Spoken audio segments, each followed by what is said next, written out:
Wow! Un început extraordinar!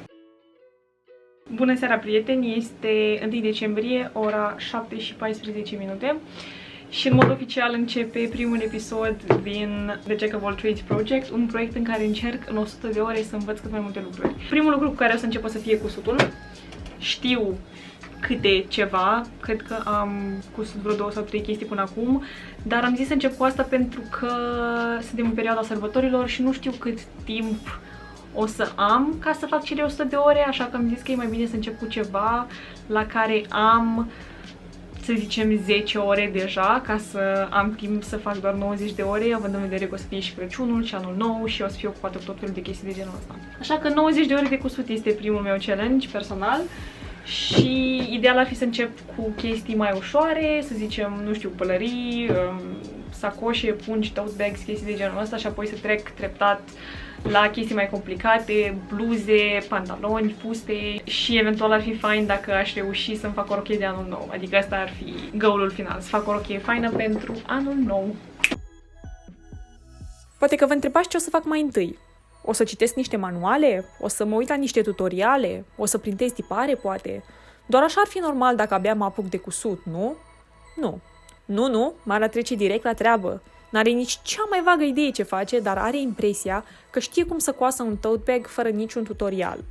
Ce poate fi așa de dificil? N-are cum să dureze mai mult de 2 ore jumătate, sigur. N-are cum. Găsisem prin casă materialul ăsta, care mi-a plăcut super mult și am zis că ar fi o idee bună să-l folosesc pentru un tote bag. Prima greșeală. Ar fi trebuit să folosesc un material mult mai beginner-friendly pentru primul meu proiect. Imediat după m-am pus pe tăiat, n-am mai așteptat. Mi-am luat ca model un tote bag pe care l-aveam deja și l-am pus peste material ca tipar. A doua greșeală. Da, nu faceți cum am făcut eu, pentru că tocmai mi-am dat seama că am greșit. Eu am tăiat materialul de dimensiunea sacoșei astea, adică un fel de pătrat. Doar că trebuia să-l tai mai lung pentru că partea asta vine peste, e dublă, așa că ar fi trebuit să tai în loc de un pătrat un treptunghi, gen o latură să fie mai lungă decât cealaltă. Dar vedem noi cum reparăm chestia asta. Am tăiat bucățile pentru mânere absolut la nimereală, foarte profi din partea mea, și apoi am încercat să cos 3 dintre laturile sacoșei. Spun încercat pentru că a treia greșeală a fost modul în care am trecut ața prin mașina de cusut. Prost. Dacă vi se pare că ața sare într-un mod ciudat, aveți dreptate. Chestia asta n-ar trebui să se întâmple, dar eu nici nu observasem în primele secunde. Mi-a luat cam 40 de minute de căutări pe net și 1000 de nervi să-mi dau seama că ața nu trecea pe unde trebuie și nu exista deloc tensiune în ea, ceea ce însemna că toată ața de jos se strângea sub material. Yay! Evident, am desfăcut totul și m-am reapucat să cos de la zero. Am reușit într-un final, dar ața tot se rupea în continuu.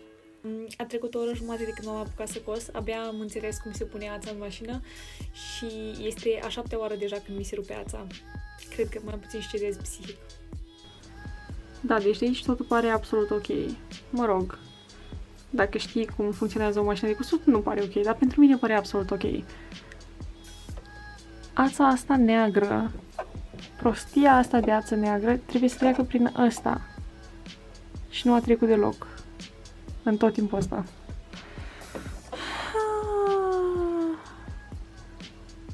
Da. Super! Sincer, cred că un sfert din tot timpul petrecut încercând să cos a fost numai timp pierdut încercând să bag ața în ac. A trecut doar o oră și un sfert de când m-am apucat de toată chestia asta. Și cred că abia acum m-am prins cum trebuie să stea ața în mașina asta de cusut ca să nu se mai adune de desubt sub material. Dar vedem, sper să funcționeze. Greșeala numărul 4. Am prins acele vertical în loc să le pun orizontal. Nu numai că e super greu să le scoți în timp ce coși dacă le pui așa, dar e și super periculos pentru că îți poți sări în față sau îți poți strica mașina dacă se prind sub ea. Greșeala numărul 5. Am crezut că o să-mi iasă perfect din prima. Mai ales pentru că ești la început, o să-ți ia mult mai mult decât crezi, mult mai mult, așa e și normal. Nu te grăbi, sau s-ar putea ca lucrurile să-ți iasă foarte prost. După 2 ore și jumătate de chin, a ieșit minunăția asta. De la distanță arată, să zicem, decent, dar dacă vă arăt detaliile, da, superbă. Dior ar vinde așa ceva. Dacă mi-ieșea perfect din prima, nu mai aveam cum să mă perfecționez, da? Adică sunt foarte mulțumită, este absolut oribilă, deci înseamnă că următoarele 90 de ore vor fi numai bune ca să învăț să fac o geantă ca lumea.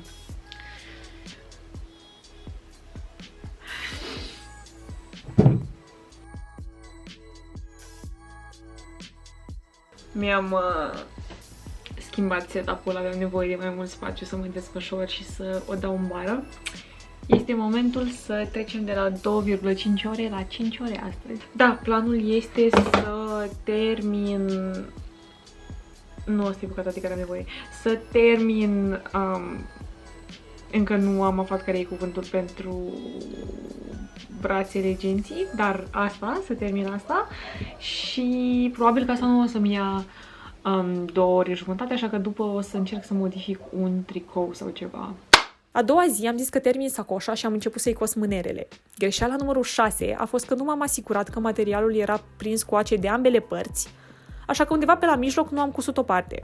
Super! Minunat! Am descusut tot și iar am cusut, dar rața se rupea în continuu. Aici sunt eu încercând să o trec prin act timp de 10 minute. Iar am stat 20 de minute să caut pe net care ar putea fi problema și am crezut că i-am dat de cap. În sfârșit am înțeles care era problema.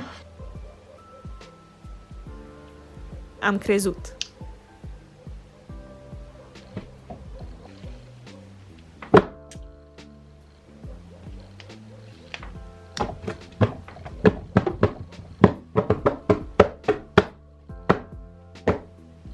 Da.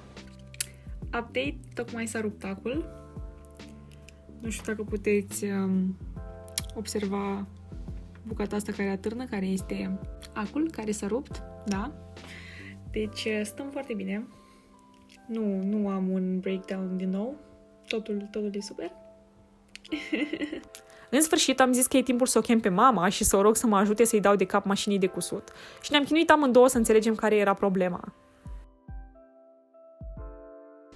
Da, deci mașina de cusut este stricată. Am început bine. Aș putea să zic că fac o pauză până îmi dau seama cum reparăm mașina de cusut sau că trec la alt hobby și că mă apuc de altceva, dar efectiv simt că m-aș da bătută, cum am mai făcut până acum, așa că nu o să pierd ziua asta și cele 2 ore jumătate și o să mă pun pe tăiat tipare. Am printat deja câteva tipare de la niște filmulețe drăguțe de pe YouTube pe care o să le pun în linkul din descriere și da, să ne punem pe treabă.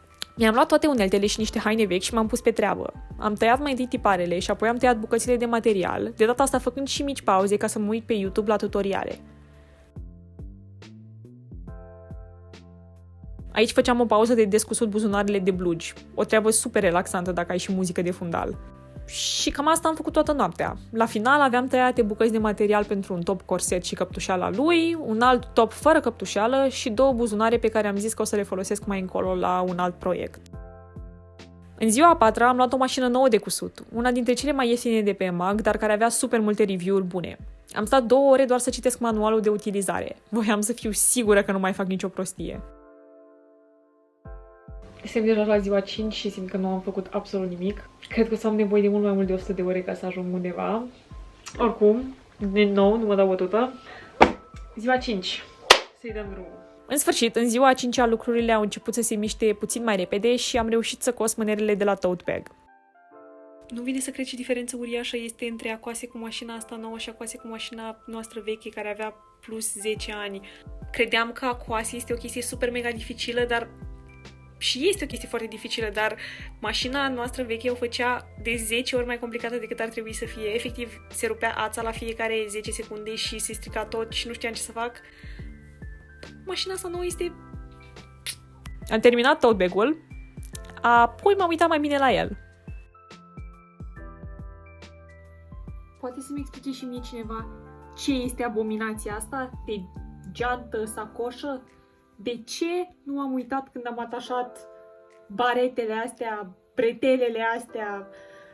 Încă nu am aflat care este cuvântul pentru ele, brațele.